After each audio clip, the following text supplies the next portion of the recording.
we go 3, 2, 1. Hello everyone, this is Meagan Mehan with Alexander Gurman, and we are here today with Sherry Macklin. Sherry is the senior librarian at the Mulberry Street Library in Manhattan, and this library is really beautiful. It has several stories of books and art exhibition opportunities and wonderful programs. So today Sherry was kind enough to come here, and we're going to talk a little bit about the library. So firstly, thank you for being here. My pleasure. And how did you initially get involved with libraries? When did you know you wanted to become a librarian, and how did you find your way to Mulberry Street? Well, even from a young age, I loved libraries. I loved going to the library, reading books, and just sort of diving into the world.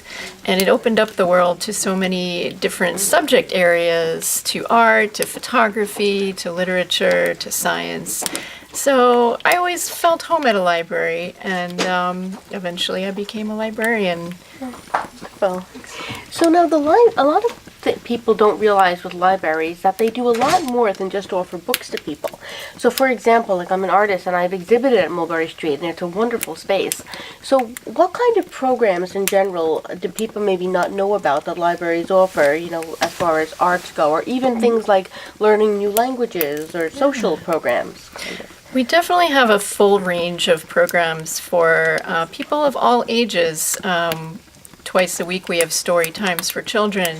We have craft programs for teen, manga drawing programs for teens.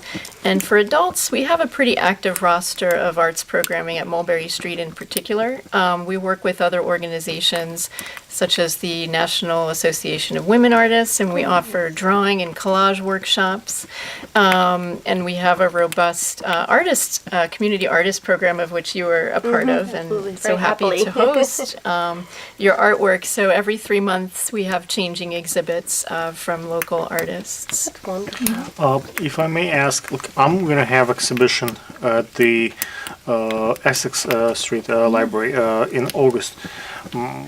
How people can reach out to libraries, and a lot of people don't know that you can just have a free exhibition in a library. What's the process? Sure. Paperwork. Well, talk to your local librarian. Just don't be afraid to approach any staff member. Is it different from library to library? It does vary from branch to branch. Yeah, not every library is able to accommodate artists and photographers, but many of them are. And there's a process involving paperwork, and sometimes there's a bit of a wait. But just talk to the staff members. There's a process in place for exhibiting artwork.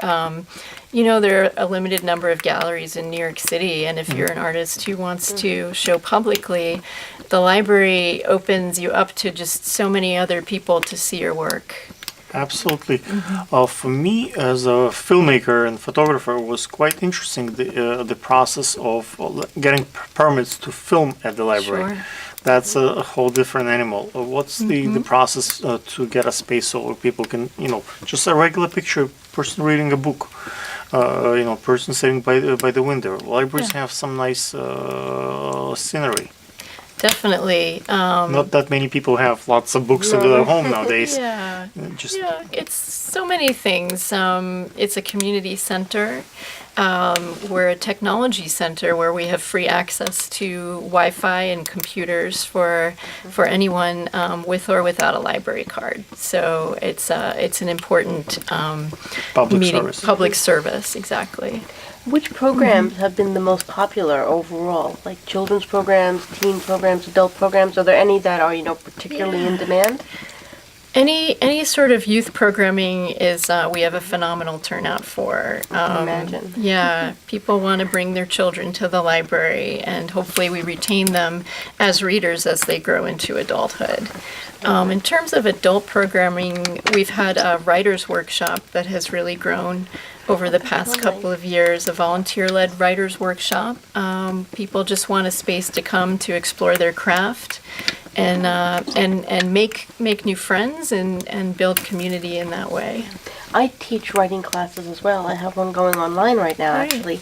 And it is great if somebody's trying to dive into writing a story. It does help to have a community, either, like mine is conducted online so they can log in at any time. But even like people that want to meet at the library, it's great to have a little writer's group and have a place place and a time that you can sit there and write, so you're not constantly procrastinating. And I find that there's a lot of great communication among the writers. Like somebody will talk about their story and then others will offer advice, and you got great conversations Exactly. going and make friendships. And I think a lot of people really should know how wonderful libraries are, because they're not just a place to go and rent books. I mean, there's so much more to them, and they've really become staples of communities in a lot of ways. And I mean, I know that when I was younger, I used to love going to the library with my mother, and we used to read. They had like the children's reading, like somebody would come and like read a book out to the kids, and that was wonderful. And they'd have like author signings sometimes. Libraries are also a great place for authors to promote their books. And, Absolutely. I think that more people should know about that, because I did not know that you could But have how do you promote the exhibitions in book? You libraries. do a meeting and you signing the books, or like what do you mean? Because I see a lot of people donating their books. They have the desire to write, and no one buys their book on Amazon, but they would donate their book into libraries just to have someone to read it. Does your library do that? Do you offer like author signings? Because I know some of them Yeah. do on Long Island, but There's a process as well. If you're an author, generally we support authors, from small presses, not necessarily self-published authors, but sometimes. And yeah, we work with a lot of poets and who have maybe gotten together and published an anthology, and we'll host a reading.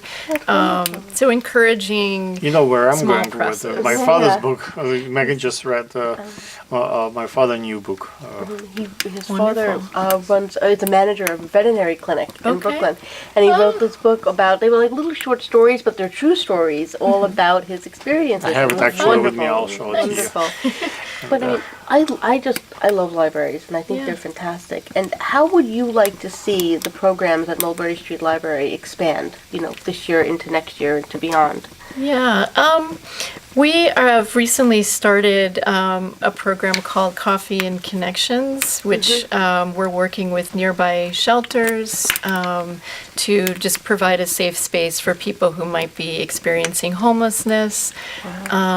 So the library is starting to integrate with other social services in the neighborhood. So that's an exciting new development that we're What about we're going security? towards. We at YouTube recently experienced some Yeah. shooting, if you saw in the news in California, and libraries are open for everybody. And when I come to libraries, I don't see the security guards. There are like a lot of safety measures that banks or corporate places can afford. How the libraries ensure the safety of the public? Safety is definitely an issue that libraries are vulnerable to. My feeling is the best way to The staff also. address, staff safety and public safety is through building relationships with the public. Knowing our public is one way to keep our community safe. Obviously, we don't know everyone who walks through the door, but by engaging our patrons in communication and understanding where people are coming from dramatically different lifestyles, socioeconomic levels, etc., we try our best as staff members to engage the public. I always find that libraries attract a very nice crowd of people, though. They seem to you seem to attract people that really are interested in like reading and the arts in general, and they just seem to be a very well-behaved group of people. Like I've exhibited in many libraries, and I'm putting in now. I'm going to be teaching a sculpture class at a library in Long Island soon. So I hang around libraries a lot, and I've never seen anybody make like scenes in libraries. So I think that you guys are kind of a safe place, kind of a center that troublemakers kind of avoid. So you're lucky there. We like to project that and keep that as Yeah. What is the the norm. process Calm, of teaching nice. at the library? Is there like a particular permits people need to have to be able to teach? Yes. Yeah, there are rigorous protocols to go through in terms of security, background checks, and whatnot It has to to be teach. free, or it can be paid classes, like The public, it's always free. Sometimes the library will contract out a vendor, a teacher, a performer, right. as a paid employee, or for contract work. But all of the events But are for for free it's, for the public. It's supposed to have public library. That's the in the Yeah. name. It's public. Yeah, exactly. And it's really cool that like now you're like, for example, you mentioned the poetry, that you're also doing stuff with performance art in the libraries. Like I think a lot of people wouldn't immediately think of that, but like I did not know that you could have art in the library until probably like maybe last year. And I found out about it through another artist, and they said, "Oh, you should contact the libraries." And I did, and I've had tons of shows at libraries now, all over like Long Island, Manhattan, even New Jersey. And I love it. It gives my art so much exposure. I've had people Absolutely. email me and say, "I Great. saw your art at the library, and I love it." I Yeah. mean, it's wonderful. I mean, they are wonderful organizations. Yeah, it's definitely, one of our remaining centers of free expression and democracy and access to information and culture and just so many wonderful things that. I know one people library in New Lot in Brooklyn that has a performance stage. Oh, that's Nice. cool. If Yeah. you know that The one in No, Plainview in but- Rhode Island does too. because the I'm Central part of Library. BRIC. In BRIC Art Media Yeah. Center, we have like different locations, and one of the locations at New Lot. So that library is quite large, and they have performance like stage actually, like for the audience. So Yeah. I guess it's also like as you can see, we have some musicians Yeah. in the studio at the, who's starting out. Maybe it would be a wonderful. Process, but again, Yeah. it's a process to. And every library is different. Yeah. That's the other thing. I don't think people always realize that. Like they can be under the same umbrella organization, but they have, each library has like very specific means, and very specific things that they can do. Like some can show off sculptures, some can't. Like some can do performances on stage, some can't. But I mean, they all have something to offer. So I definitely recommend people to check out their local libraries. I know, is there anything else that you wanted to mention or discuss about like how you might want the library to evolve in the future, or what is coming up that you might want people to know about? Coming up in the future, we have an art history lecture that we've been running for several years now. His name is Maestro Francesco Santoro, and a great name. He's the maestro. He's the maestro, and he comes from Venezuela every summer and does these free art history lectures. Sometimes on Renaissance art, sometimes on modern art. They're just really in depth, and it's like taking a free academic art history lecture, and it's totally free. You don't need to register, and that's going to be coming up in late June, early July. Marvelous. Yeah. That is awesome. Everybody should check that out. That sounds really, really cool. So, Sherry, thank you so much. Thank you for so much My for coming. pleasure. Thank Hopefully you. you so like the much. studios, Yeah. you like the space, Yeah. and it's fun. Absolutely, it's an honor. Thank you. It's another for nonprofit. Thank you. It's an honor to Yeah. talk to you and the wonderful things that you do for the Yeah. public in general. And I love supporting the arts. It's always lovely to talk to Yeah. somebody like you that agrees with that and forces them as Absolutely. well. Yeah, thank you, Megan. So thank you. Thank you very Alexander. much. Thank you.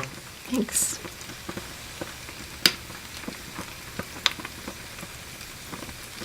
Okay, good. Great. Okay.